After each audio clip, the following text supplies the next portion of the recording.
Welcome to Double Fries No Slaw. It is Monday evening, a pop-up episode, and we've got a full screen right now. It's usually just me and Richie, but we've added a few people: Jen Hyde, Petra Huell, and Vic Allen from FSU Women's Tennis.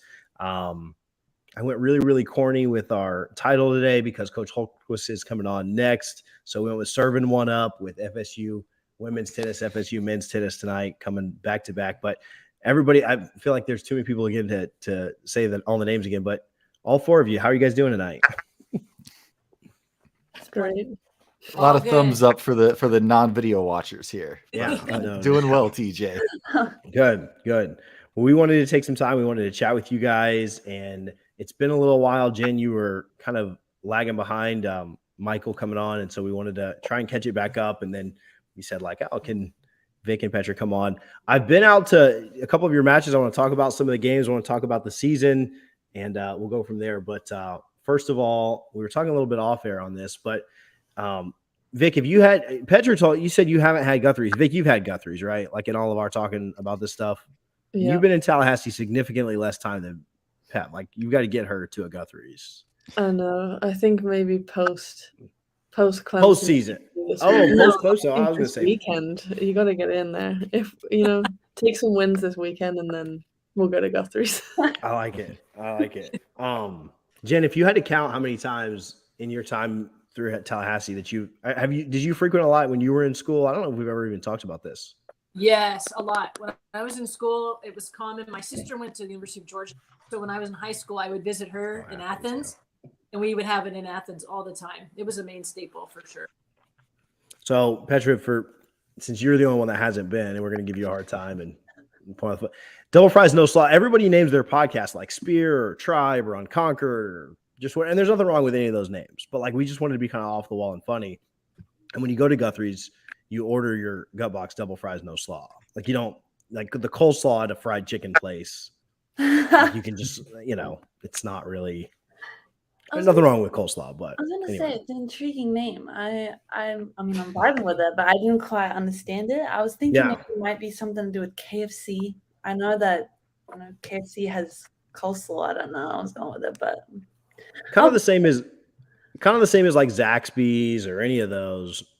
I mean, I'm not getting. You never had that either. Yeah, not Zaxby's either. Have you had Chick-fil-A? I mean, you had some kind of chicken, right? All right, Chick-fil-A, very good. And I put KFC at the test once because I saw it went viral that the spicy chicken burger is really good. Yeah, I'm not a big KFC person, but it was spicy, so I was like, yeah, has my name written over it. So I'll ask you two, and then we'll kind of get into actual serious stuff like what we brought you on for. What is your Vic? You can go first. What is your like go-to Tallahassee like food place? Like, is it a good like somewhere good or like like Robato's or like what do you just like love in Tallahassee food wise?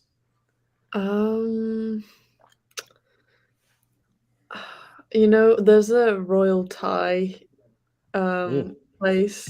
We haven't been in ages, but it is so good there. It's like a kind of a restaurant. Like it is a restaurant, and they just do really good Thai food. That one's good.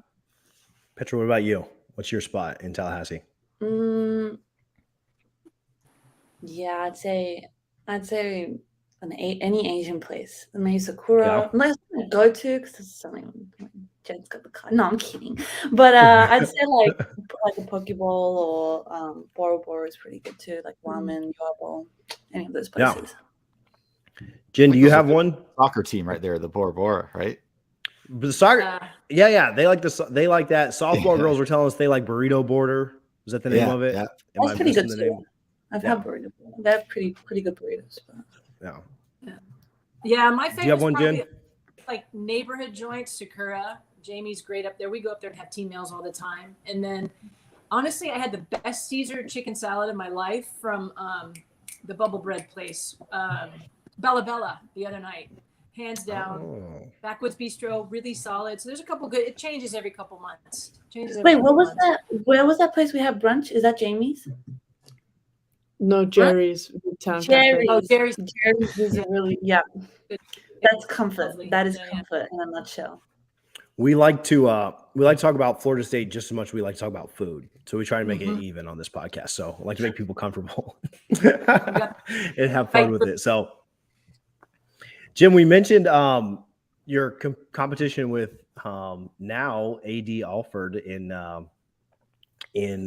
appearances. But on a serious note, we'll start the interview. What are your thoughts on Michael Alford being named FSU's next AD or current AD? But him stepping into that role. We're excited to have him. I mean, I think there was some conversation about that being the case last year, and you know, that guy's got to hit the ground running. He's trying to be everywhere for everyone right now, and getting things rolling and getting his imprint put in the programs. And it's just he's got a big job ahead of him. But I know that guy probably isn't sleeping a whole lot right now, and hopefully has not been able to rack up too many time sitting with you guys, because I know I was up there on the list of most appearances. If he's beating me, we're gonna have to. But no, he came. Great to have him. Yeah, Coach, you guys are off to a pretty strong start to the season, 5-2 right now, but a little bit of a break. And is that normal for tennis? For those of us who don't follow the entire season from start to finish, and how anxious are you just to get back out there and competing again? Is that for me? Yeah. Sorry. Yeah, no. Yes, sometimes it does happen that way, that you have a little bit of a break. One of the reasons that was the case is we had done our schedule so that we would have be playing the weekend of National Indoors, the final site, which was 2 weekends ago. Unfortunately, weren't able to qualify for it this year, so we had an open weekend. And then this past weekend, we actually had a team retreat, which probably was even more important for us than hitting balls, to be honest. And so we were able to get that in with a group that we work at, that they're out from Washington State, and they come in and just did some amazing work with our program with these young ladies. And we had a pretty intense weekend of stuff that matters a lot. And now, I mean, the work that they've been putting in last week in practice this week is going to be great. I know. I think everyone's pretty buzzing right now to get to ACC matches this weekend for sure. I'm coming up this weekend. I'm really excited to watch it. Both you and the men play at the same time. I was out at the college day matches against Florida, which was really, really cool to see. Like, I mean, you know, there's enough.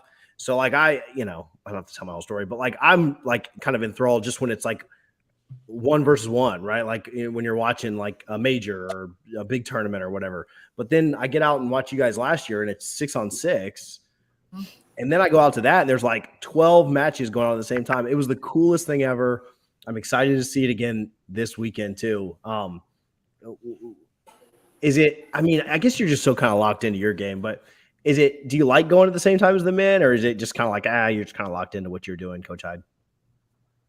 Oh, I mean, I'm definitely locked in, as are the girls, as are the guys. But what's great is a little bit of the pomp and circumstance before. We're going to have the Marching Chiefs out there playing the national anthem and the word chant and whatnot. And once you kind of flip the coin and they start playing, it's game on our 3 courts, and the energy is going to be amazing. That's what's most fun about it, is we always get good crowds for both matches, and it's going to be perfect weather. It'll turn it under the lights. It'll be an electric environment, which, you know, these guys is what they signed on for to come play at Florida State, is to have those types of experiences in their tennis.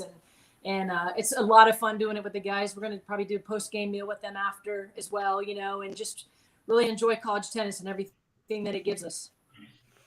It's awesome. So I want to turn that to Petra and Vic. Both. This is for both of you, and so whoever wants to go first can kind of take it. But Jen just mentioned like matches like what we'll experience Friday night, or what you came and signed up for and why you came.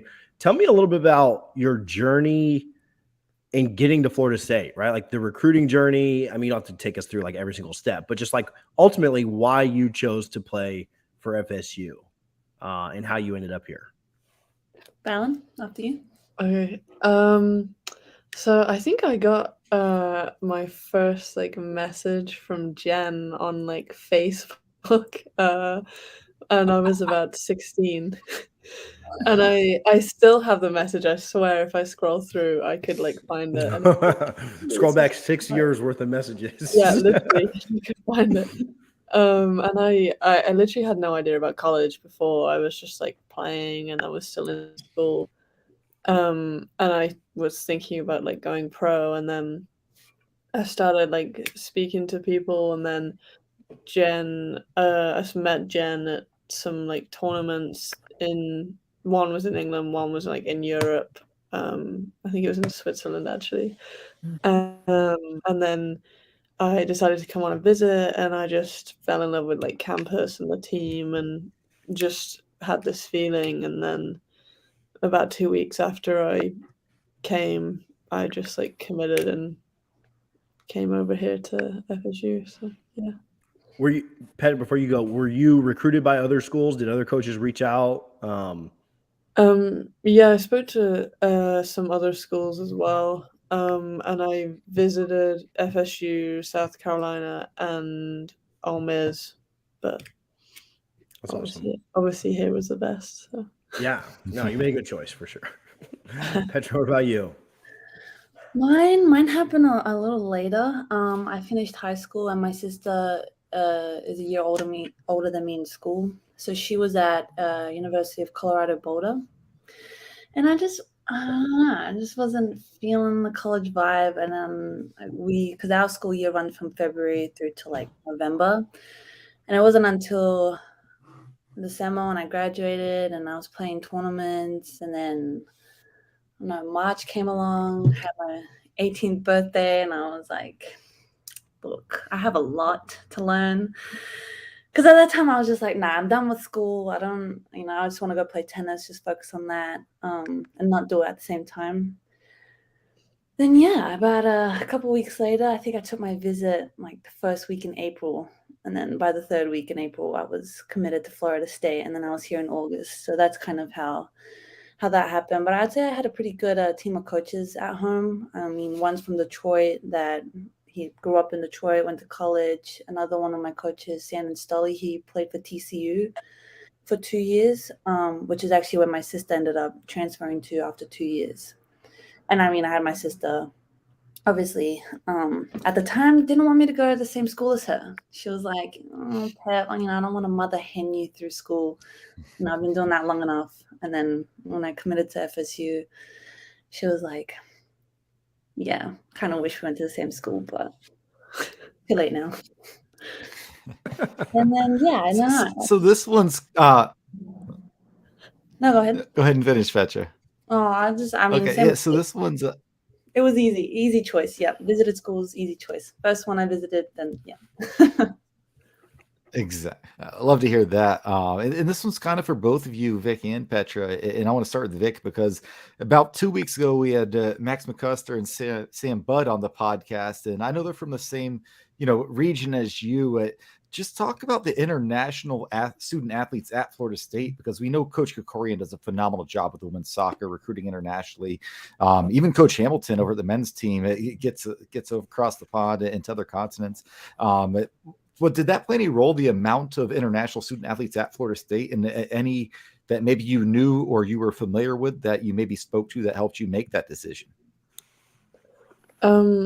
I honestly, I think because tennis is quite individual anyway, and you travel a lot. It wasn't like a huge thing for me, but I definitely remember when I visited, I was like, oh, there's like literally basically a full international team. So it's not just Americans. So at least people have are in the same situation as you. So I think that definitely it's nice, especially right now on the team. I love it. I think it's great. We all have this understanding. So I think it is good. And I definitely was like, oh, it makes it a little bit more comforting to know that people are in the same situation. What's been the hardest thing, Vic, adjusting? I mean, you not only adjusted to college, but adjusting and being away from home, right? And not just away from home, I went a couple hours away from home. You're a long way from home. So how have you handled adjusting to that, plus college, plus Division I athletics and everything else? It's a lot of things to juggle, I feel like. Yeah, I think the lucky thing is that we both we both speak English as our main language, so we don't have to think about that. Whereas the other girls on the team like also have that aspect, so at least we can get our point across. Like we understand what's going on like in school and everything. But I don't know, I think in that sense it's similar because we have the English makes it like so much easier, and it's not that much of a difference. It's just like managing time, like planning your schedule, like in order to make so you're not late or like missing assignments and stuff. As long as you like do that, that's how I've managed it, I guess, the past 2 years. But it is hard. Like freshman year, it's really difficult, but you get used to it pretty quick. So Petra, how much different is your can you pronounce your hometown? I'm looking at it right now, but I can't add Adelaide. how much different is that than Tallahassee? Because I don't know. Like I assume it's pretty different though, because Tallahassee's a very unique place, and Yeah, so it's a lot different, but for my own like personal individual reasons. First of all, the beach. Secondly, Chinatown. That's about it. No, Adelaide is a great city. It's a great city to live. It's easy to get around. It's not as busy as Melbourne, not as crazy as Sydney. Sydney's a bit too fast paced, but Adelaide, great place.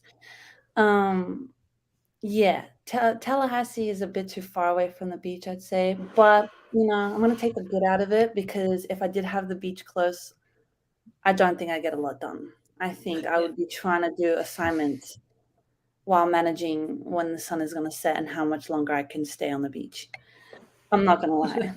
That's my Richie. mentality, because I have to get through it somehow. I have to be like, it's a great day today. I could be on the beach, but no. So Richie was just telling me the other day that I was trying to get him up to Tallahassee for something, and he was like, "Oh, my wife wants to go to the beach that weekend." I was like, "The beach is just like 45 minutes from Tallahassee. Like you could just go up here, but not quite the same as probably where he wants to go." if we're discussing Alligator Point, if we're discussing Panama City Beach, then it's not 45 minutes. Have you done the beaches down? So I'm in Tampa. Have you done Clearwater and Bradenton, Anna Maria Island? Have you done Daytona? Have you done everything in Florida? Great place. Place. Bradenton, Sarasota. Where did we go? Yeah, we went to Anna Maria Island as well. Anna Maria, yeah. Anna Maria Island, yeah. We played some tournaments there, actually. Val and I both have a shirt that says Anna Maria Island, because we were like, great play. What a great play. Yeah, no, our schedule was literally that week. It was after season ended, and we went down to Bradenton to like play tournaments, and we literally played our match at like 8 or 9 a.m. and then we went to the beach the rest of the day. I love it. Another beach. It was great. Like we finished school. Perfect. Might I add, seeing Valen see the beach, she's like, I think this is like the third time I've been on a beach this past summer. I was like, we've got some work to do here. But I would say I turned her into the ultimate beach bum by the end of it. Yeah, that's true.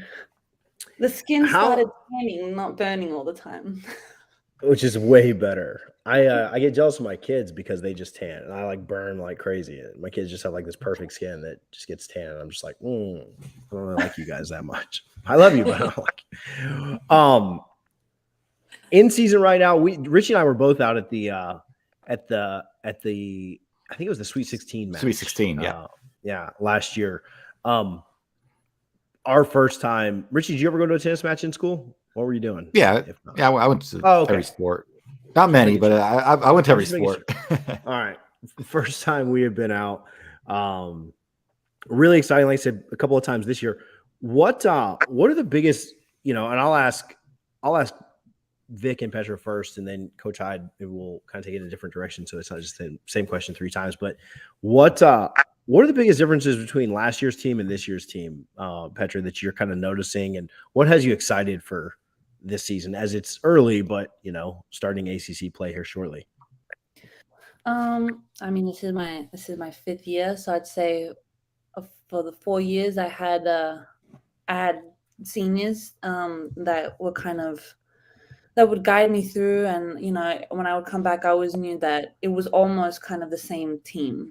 I mean, there was three and me, and then there would come freshmen that would come in, and to like kind of flip that and be almost a brand new team. And we're not all freshmen to say exactly. We've had some transfers come in that also have the same amount of experience as I do, and maybe the same as Valen as well. And I think it's refreshing, and I think it's thrilling to see kind of the progress that we've made and the progress that we will make. And I think it gets me excited for what we have ahead in the rest of the season. And I think the possibilities are endless, really. So I'm really excited for it. Vic, what excites you about this team? This is your second season, correct? I mean, yeah, like I had my third year, but like the first one was COVID. I think it's kind of exciting that it's different. Like I loved the past 2 years and love everyone on that team. But it is fun having this new team. You don't know what to expect, but there's a lot of talent and hardworking people that have come in. So I think, like Pep said, I think we could do like great things. It's just like, we're just still getting used to each other, and we're really like bonding and stuff. So I think we're ready to go now. It's ACC, and this weekend's going to be so exciting. Yeah, Coach Hyde, I'll let you finish up, and then we'll get you guys out of here. We appreciate your time and taking a few minutes to chat with us. But Coach Hyde, I feel like I bug you every other day with like a new tennis question or why does this happen or that happen? We've got Coach Hultquist on next, and I was texting Elliot the other day. And I was like, hey, how come sometimes like you clinch and they play all 7 matches, but sometimes you only play the 4? And like, he's like, well, and he's explaining it all to me. But anyway, talk to us about this year's team. Talk to us about, kind of what excites you about this year's team. Kind of the same question there, but just what you've seen from these girls so far and what you're kind of looking forward to. Yeah, I mean, it's kind of to speak what the girls said. Yeah, there's been a lot of change. I think across the country on these teams, it's with the COVID year and everyone having a year, it kind of kept things in tow for a couple more years than what any of us are used to across the country with just college athletics in general. But with this year's team, we've got some great experience. We just got done with this retreat this weekend, which was kind of a pivotal thing for this team. Because we started out with some stuff. We were low in numbers at the start of the semester.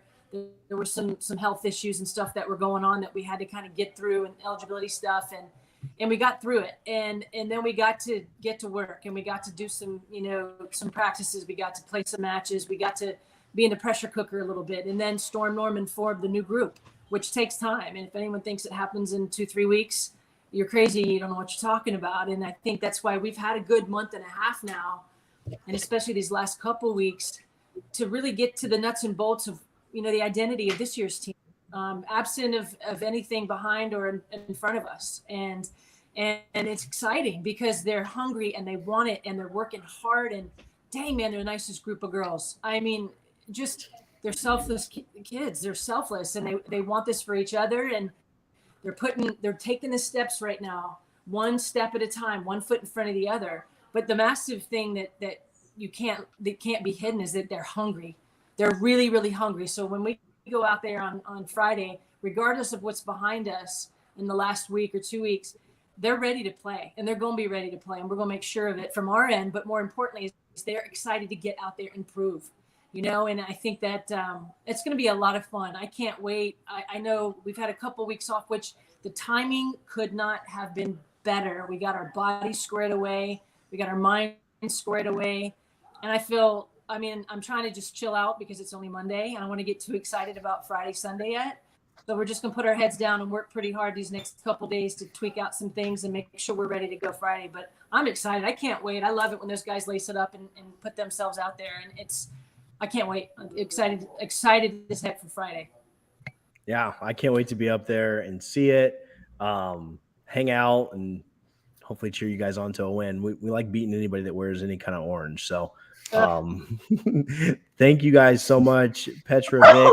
We've had this discussion. We've had the discussion. Oh, on the orange stuff. Just the best colors.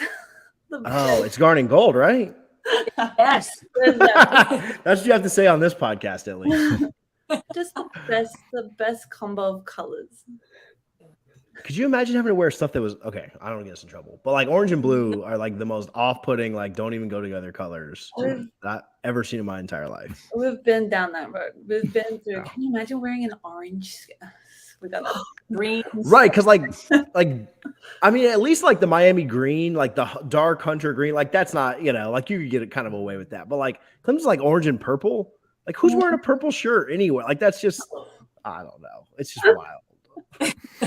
I'm going with no.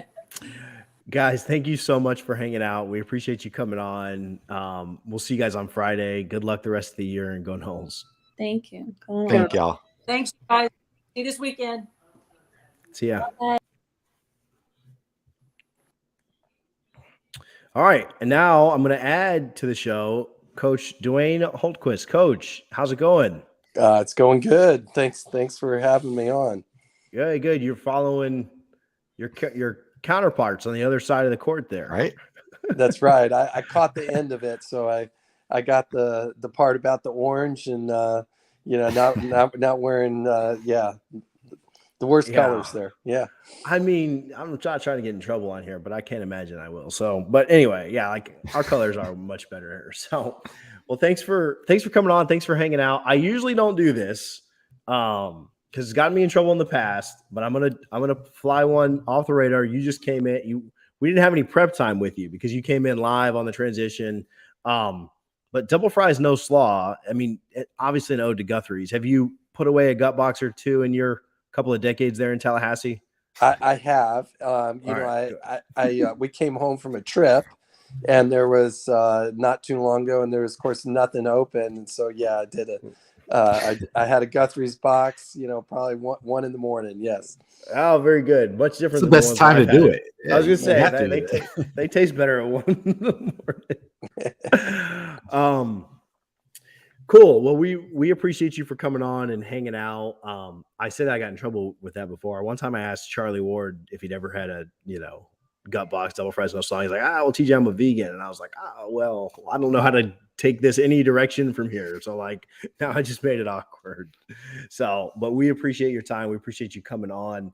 I want to start here just because it's the most recent thing that's happened. And then we'll kind of get into some history and this year's team and different things. But a huge win at the end of last week on the road against number 18 Mississippi State. I was following the stat tracker while I was supposed to be working and watching you guys and really in dominating fashion, kind of took out Mississippi State. How big was that win for the team to go on the road and get that? Yeah, I know. I think it's a really good win for us. We had beaten them a couple years ago here at home, but they won back-to-back SECs a couple years ago, and they're a good program. And Chris, my assistant, actually played at Mississippi State and spent a year as volunteer coach there. So, I think it was great for him to go back and beat his alma mater up there in Starkville last weekend. But, SEC's got a lot of good programs, and Mississippi State is certainly one of them. And, I was really pleased how well our young guys played. We have an incredibly young team, but very talented. And, our freshmen are part of a recruiting class that's one in the nation, and as far as recruits. So, we see big things from them coming up, and that's going on the road and winning is a good start for those guys.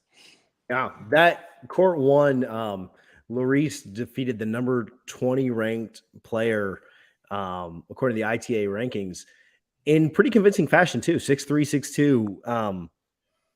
How much does that? I know the guys are kind of like locked in and focused on their match or something, but like his match was over before most of them were. Like, how much does that kind of like motivate the other guys when they see like, whoa, we just, and I I don't know if they thought like, oh man, we're going to get blown out because this guy's ranked, or I don't know how kids really view that, but how much does that kind of motivate everybody else if they're like, whoa, we're kicking tail on this? Yeah, I think so.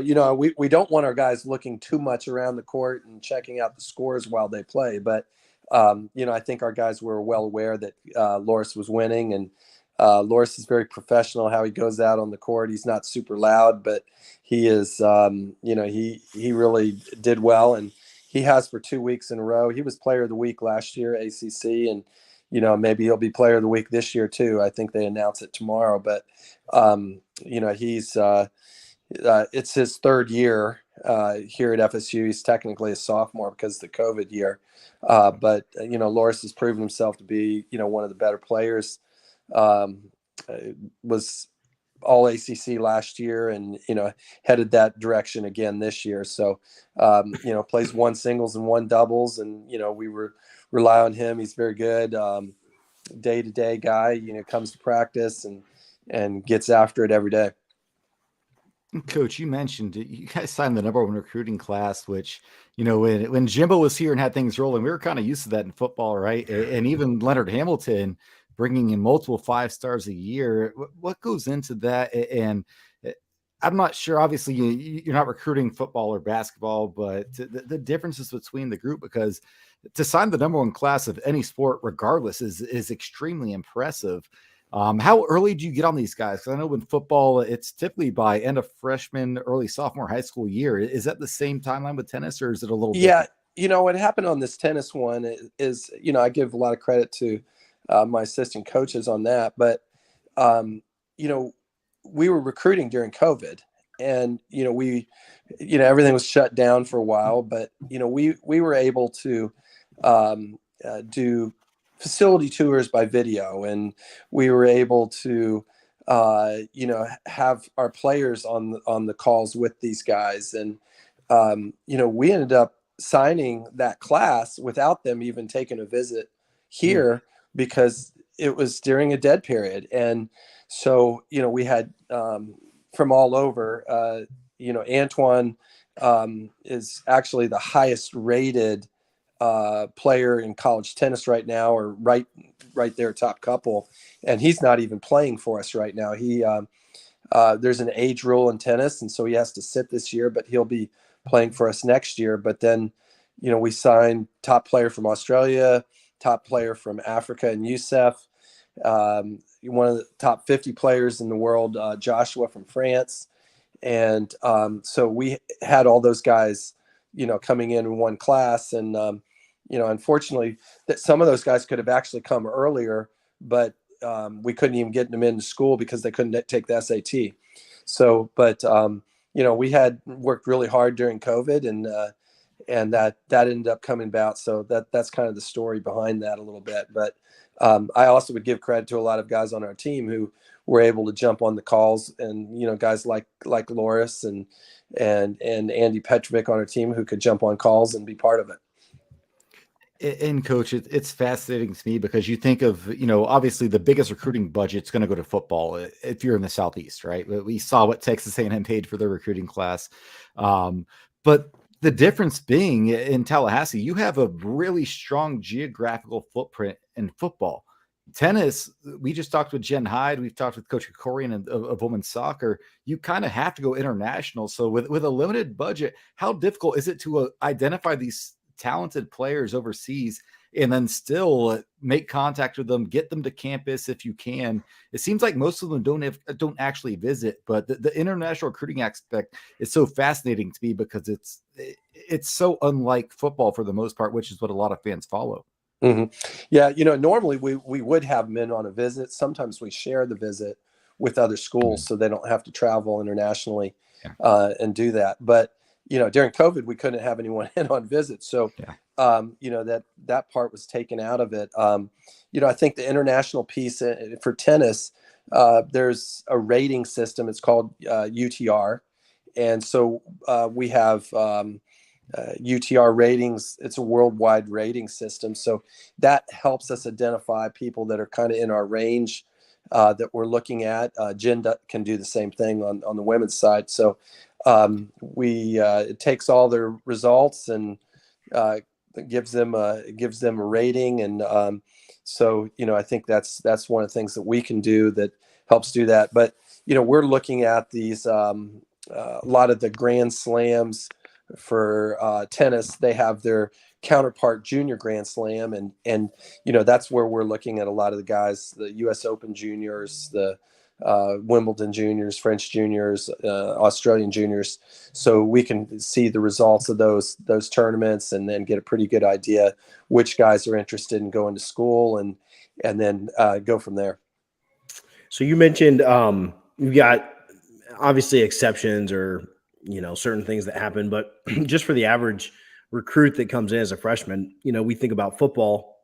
It probably takes a freshman a year or two to get really to where they can make an impact. Basketball is a little bit different, right? Basketball, a true freshman can come in, and if they're really at that elite level, they can come in and make an immediate impact, right? And go to the league in 1 year.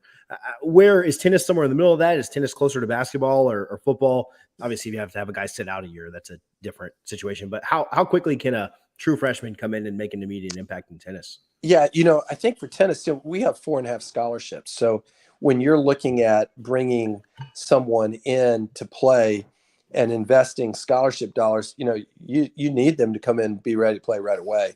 So I see it a little bit more like basketball in that, there's still a lot of development, obviously, that needs to take place. I think our Youssef and Joshua on our team have been playing kind of 4 through 6 range for us. And they've had really good starts to the year. And you don't know how they're going to take to college tennis, which is a little different than pro tennis. The fans can get a little rowdy and cheering, and you're also got other matches going on beside you. So the dynamics of college tennis are a lot different. I think that's why people, when they come out and watch us play, they're amazed how fun it is, how much is going on all at once. And I think a lot of people just really enjoy it once they come to a few college matches, the intensity and the representing the school, and that part makes it a lot of fun. A couple weeks ago, we played a very good UCF team that was preseason 11 in the country, and we beat them on a Friday night, and we had a great crowd, and the crowd makes a difference. And so we want to do that on with our home matches, and getting big crowds out there. It's important, and that's what makes it so much fun for our guys to play in front of a big crowd. Yeah, we Richie and I went to our first match. Jen and them playing the Sweet 16 last year. We went to that, and then I came out to the college day where you guys were both playing Florida at the same time, and that was so cool. And I was talking with Jen about this weekend I'm coming up, and really excited to see both teams kind of playing at the same time. And you're exactly right. Like I grew up watching FSU football, right? Like that's just always been what I've always done. The first time I came out to a tennis match, and there's 6 matches going on at the same time, and you're just like, whoa, this is insane. Wild, like, yeah, it's so much action. There's so much intensity. But so we've asked, and obviously in football and basketball, even baseball as well, like the rivalry is really ingrained because these kids played each other growing up, and you play your rivals in Florida and Miami and stuff. Do the international kids, do they care about that at all? Or do you try and hype it up a little bit to tell them like, hey, this is Florida, like this means, or this is Miami, or are they just like, it's just another match? No, they learn very quickly. I think, and one thing that helps too is like when they're in school here, and like our guys love going to basketball games, and they're going to these FSU basketball games, and they get into it. And I think some of our guys went to when we beat Duke and Miami earlier this year, they were at those games, and so they get pretty fired up, and they understand these rivalries. And when we play down at Lake Nona, and there's 2,000 people that come out, that doesn't happen in college tennis. So they very quickly learn the rivalry part, and they love that. And I think rivalry is what really separates college tennis, because you have rivalry because Federer plays Nadal or Djokovic, and you have the rivalry between those guys. But when you have these casual tennis fans who play once or twice a month, but all of a sudden they can come out and be part of Florida State and understand that they're coming out and supporting the team, then I think they really get into it.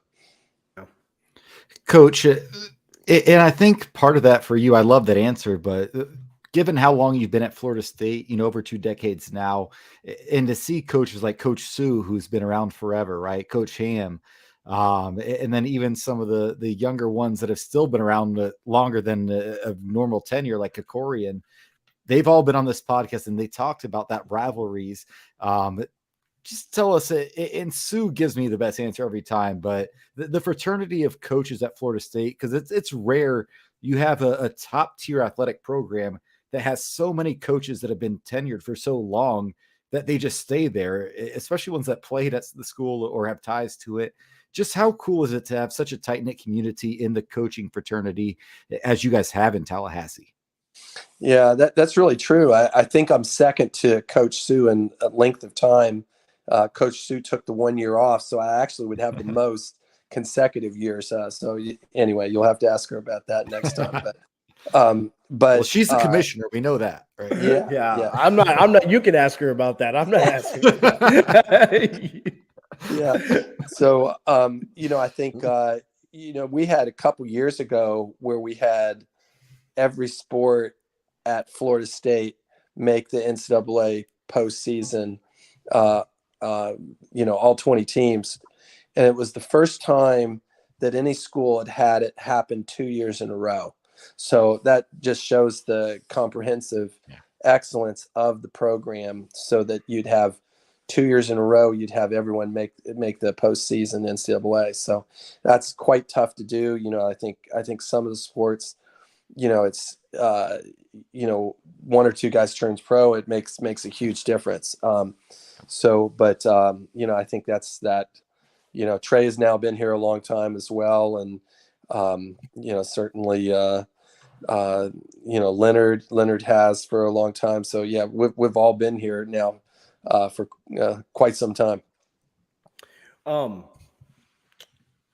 Being there that long, I mean, I can't not ask you this. I feel like I've asked everybody that's come on, but did you have a lot of interactions with Coach Bowden, or can you share a Bowden memory or thought? Or I don't want to ask you like what he meant to you, because like we'll be here all night because we could all go on for that. But like, talk to us a little bit about Coach Bowden. Yeah, the story I kind of tell sometimes with Coach Bowden, I think one of the things that really impressed me about him is here he has all this success, and so we had a recruit in for the Miami football game, and he was the top player in the country, number one recruit in the country. And so I had, hey, can we just bring him in and have him meet Coach Bowden? Basically just walk in, shake his hands, And so, here it is, the day before we're playing Miami, and he comes in on for the visit. I bring him by, and he's like, hey, come on in. He starts talking, where are you from? Oh, do you know this guy here? Start going on. And I'm almost feeling a little uncomfortable that it's the day before Miami, and he's sitting down with my recruit, and he's just going on and on. I mean, and he made that recruit feel like that was the most important, 15 minutes of his day. And, I think that's just kind of speaks to, how Bobby was. I didn't try to bring a lot of recruits in, but if I had an elite recruit, then I would bring them and let him meet Bobby. But I'll never forget that the day before Miami, that he was willing to, spend time and not rush it and make that kid feel like that was the most important 15 minutes of that day. So that's what I remember specifically from Bobby Bowden. Yeah, no, that's awesome. I feel like he, and you hear stories like that, right? Like every story is, he was either, I don't want to say every story is the same, but every story has that same theme of like, when he was with you, it didn't matter who you were, the CEO or the janitor, that's how he made you feel. And so now I appreciate it. It's definitely refreshing to hear. All right, talk to us a little bit about this year's team. We talked about the win against Mississippi State, but talk to us about this year's team, just kind of, what you're excited for this year. The big win against UCF, obviously, was a lot of fun. The big comeback win, I think it was 3-2 them. Yes. And then won the last 2 courts. I was telling Jen I was following the Mississippi State one on the StatCast the other day while it was going on. But talk to us about this year's team, what you're looking forward to, what you're excited for them as we start to get closer to conference play. You know, the one thing I'd say is there's tremendous growth taking place on our team. We are doing really well in the doubles point. We're 9-1 on the doubles point. Beat Florida both times we played them in the doubles. You know, I think we're doing great with Loris and Sebastian are experienced playing number 1. You know, our teams at 2 and 3, 3 of the guys are freshmen. Max Salaji is a freshman from West Palm Beach area.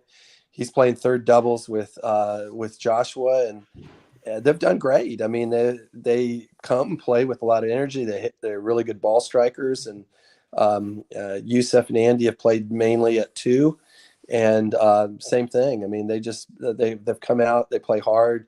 Often in the doubles, we get up early, we get up quick, and so you know that's been our best point has been the doubles point. So we're 9-1 to start with that.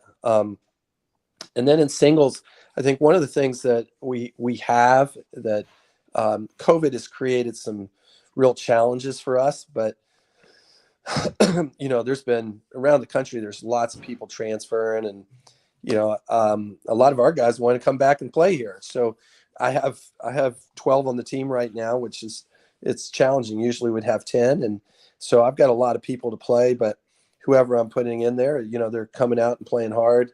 A lot of the freshmen, you know, have great records. Youssef and Joshua have great records in their singles play, and Andy Petrovic, who's played 2 and 3 for us, has actually represented.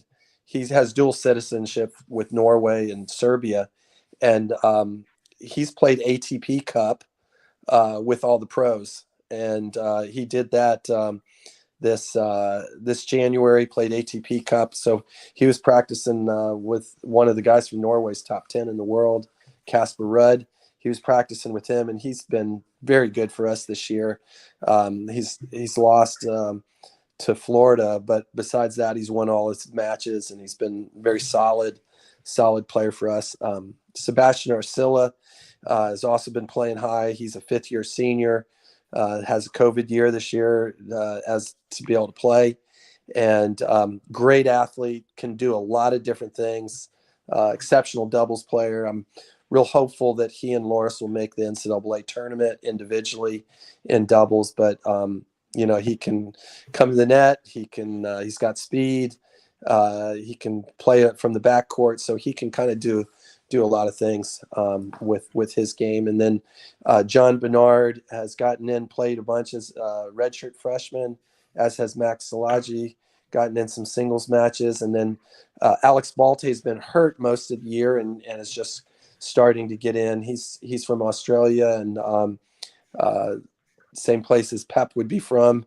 And so, you know, he's coming on. He's missed some time because of injury, but, you know, a lot of guys. Richie Thangona is a 4th-year senior from South Africa. Has played some Davis Cup for South Africa, and he's been in kind of the middle of our lineup as well. So just a lot of depth, a lot of good players. You know, makes it really challenging for me to who we're going to play each week. Sure. But the team's really growing and getting better. Yeah. How do you I was actually talking with Vic about this. I came up for they were playing Illinois. So a few weeks ago, I asked her, I was like, you know, it's an individual sport, but you're playing on a team. And I was like, do you know, I said, do you like, if you win your match, but then the team loses, are you like, well, I did my job? Like, what are your thoughts there? Right. Like, cause you know, it's not like football. Like I ran the right route when the team lost. Well, no, it's the same thing. Right. Like, so, and her answer was very much like, oh no, I'd rather win as a team. I'd rather lose my match every single time and the team win. Now, of course, she's like, I don't want to lose every single time. But like, how do you kind of, is that tough to like kind of train them into the team aspect, or is it? Yeah, do they catch on pretty quickly? I think they catch on. You know, I think, you know, I made, we beat Mississippi State, but I had a couple of my guys lose in the match. But I told one of our freshmen who lost that day, I said, isn't it great that you can lose a match but feel great that your team won? And so I was just trying to make that point that, there's going to be days where you win and the team loses, and that doesn't feel great. But there's days that you can celebrate and your team wins, and you can feel like, okay, that's a good day. Yeah, I want to win my individual match, but at the end of the day, you move forward in the team, and that's what makes college tennis unique. And there's a lot of people that would they just have so much more fun playing the college tennis than playing somewhere around the world, and no one's there. So I think that's what makes it exciting and fun. I've got one more, and then I'll let Richie do one, and then we'll get out of here. He's itching to make sure that he catches The Bachelor tonight when it gets started. So you've been there for a while. Coach Hyde's been there for a long time. Can you just talk a little bit? We've had her on several times. Sorry that we're late to the party with you, but thank Elliot for setting this out. But talk just a little bit about your relationship with Coach Hyde.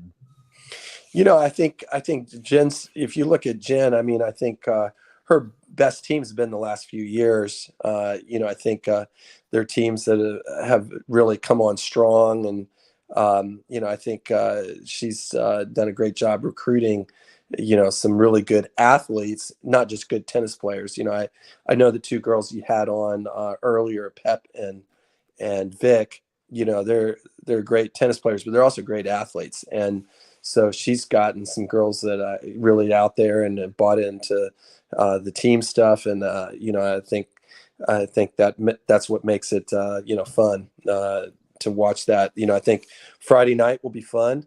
We do a military appreciation together. So both teams will be doing that. And so, instead of just 6 matches, you got 12 matches to follow once the singles going on. So, yeah, there'll be a lot happening. And so that'll be good with that. Coach, we pride ourselves in we just randomly one day, maybe a little over a year ago, said, let's get someone from Zonal Boosters on. And we got a guy named Michael Alford on to the podcast.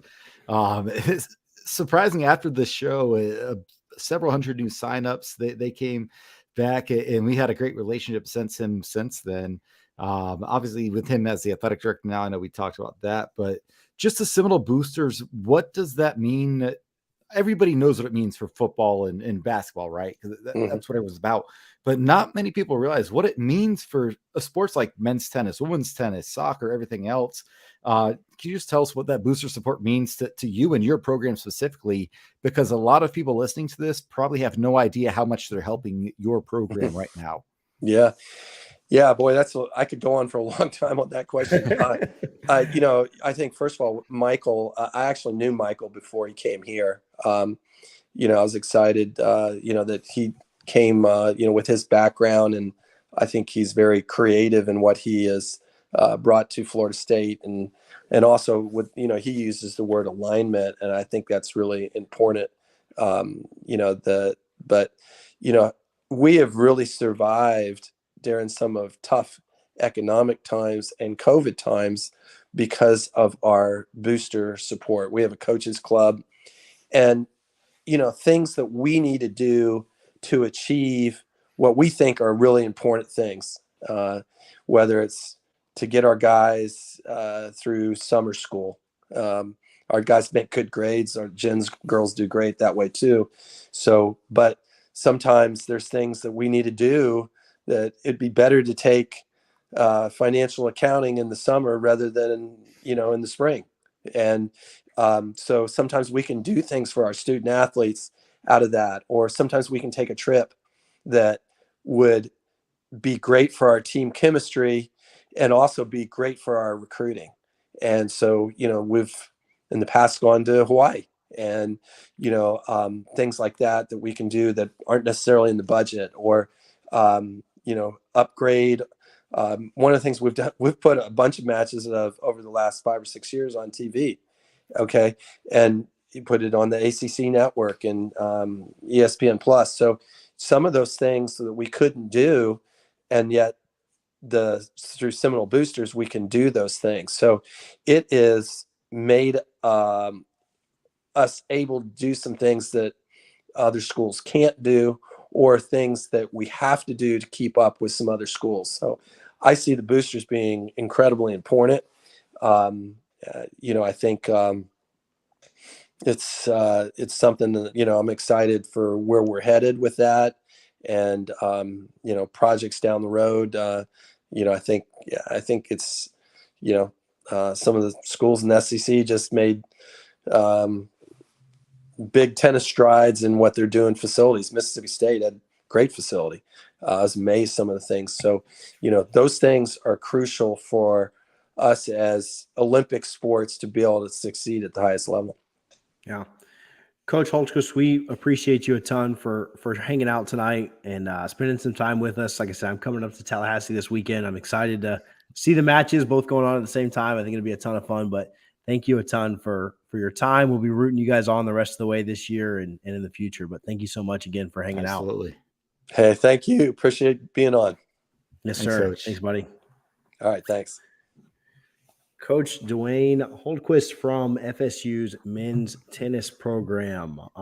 Before that, we had Jen Hyde, Vic Allen, and Petra Huell. They were all really good. We had a little tennis episode tonight, Richie. An hour of tennis. Do you believe that? 56 minutes, it looks like. So an hour of tennis. That's good stuff. I like it. Funny. It's funny because I know it won't be our most listened to show, right? And that's no slight at Coach Hyde or anything. But, I've had a blast getting to know these coaches and these players from the sports that don't get a whole lot of shine. And I'm glad that we can, use this little platform we do have to help get these athletes and these coaches some the spotlight they deserve. Because, man, Florida State has so many good coaches and athletes. You just heard him say that 20 out of 20 sports made the postseason. We got a lot of good things. We're going to do everything in our power to continue to showcase everybody. Yeah, no doubt about it. A ton of fun. Those matches, I'm telling you, if you're in Tallahassee or they come anywhere near you, I don't even think they cost anything. So if you don't like it, you can just leave for free. You don't have to put any money out. Yeah. The matches are a lot of fun. Like I was telling Sinone the other day when I come out, I was like, hey, let's go to the match. And then he was like, I'm not going to a tennis match. And I was like, dude, no, like here's what happened. He's like, all right, well, I'll go with you. So anyway, they're a lot of fun. I'll see if I can drag Harlan to one or not, but we'll see. Fingers crossed. But all right, thank you guys for hanging out. Thank you guys for chilling with us today. Again, brought to you by Guthrie's in Tallahassee, 1818 West Tennessee, and 2550 North Monroe. No more pop-ups this week, I don't think. We'll be back on Sunday. There's one pop-up that we would do, just to let you guys know. But unless that happens, no pop-ups until Sunday. We'll be back then. Until then, go Noles. Let's go.